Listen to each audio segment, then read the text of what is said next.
Now we move ahead to study the auxiliary circle and the eccentric angle in case of a hyperbola. Okay, so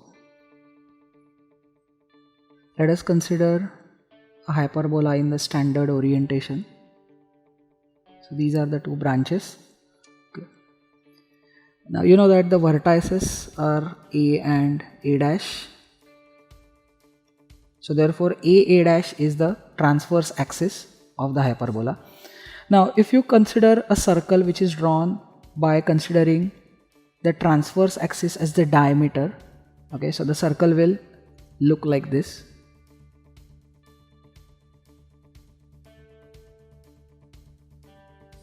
Alright, this circle is called as the auxiliary circle of the hyperbola. Clearly the center of the auxiliary circle is nothing but origin only. Right. Now let's see what is the eccentric angle. Now similar to ellipse, the eccentric angle is defined for some point on the hyperbola. Alright, so let us consider some point P. Now to get the eccentric angle, what do we do is we draw a perpendicular from that point to the transverse axis or the line containing the transverse axis. Let us call that particular foot of perpendicular as say M. Okay. Now from this particular point we draw a tangent to the auxiliary circle. Now since point P is on above side, so therefore we draw the tangent to the circle above the x-axis. So therefore it will look something like this. Now this is important because we could have drawn the tangent below also, but that's what we don't consider because the point P is on the upper side of the branch. Okay. Now let us call the point where it meets the auxiliary circle or touches the auxiliary circle as say point Q. Okay. And now let us join the center of the auxiliary circle with point Q. Obviously it will be at right angles to the tangent. Now the angle which the radius OQ makes with positive x-axis, let's call that as theta, and this is called as the eccentric angle of point P lying on the hyperbola.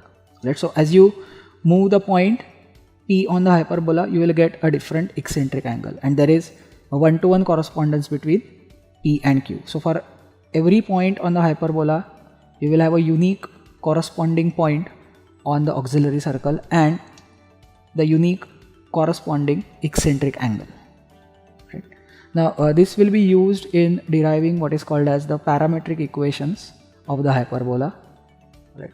So let us consider the standard equation as x square upon a square minus y square upon b square equal to 1. Now if you observe, suppose we substitute x with a sec theta and y with b tan theta, then it's not difficult to confirm that these two will satisfy the given equation of the hyperbolas. Okay, so therefore these are called as the parametric equations of the hyperbola, and the angle theta here represents the eccentric angle of the point whose coordinates are x and y. Right, so comparing this with ellipse, just for our quick reference, in case of ellipse we had x as a cos theta and y as b sin theta. Okay. So here we have sec and tan simply because it is related with the trigonometric identity connecting sec and tan. Right. So let us solve one example based on this. So we have to write the parametric equations of the hyperbola given by x minus 2 the whole square upon 9 minus y plus 2 the whole square upon 25 equal to 1. Now looking at the equation, first of all it's clear that the origin has been shifted because we don't have x square and y square terms alone in the numerators. So x is nothing but x minus 2. Okay, and we know that for parametric equation the x coordinate has to be written as a sec theta.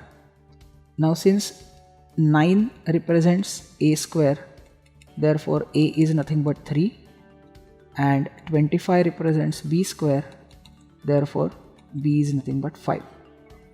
So x minus 2 is a sec theta, so that is 3 sec theta. Therefore we get x is equal to 2 plus 3 sec theta and y, which is here y plus 2, okay, that has to be b tan theta, so that means it should be 5 tan theta, and therefore we have y as minus 2 plus 5 tan theta. So therefore these are the parametric equations of the given hyperbola.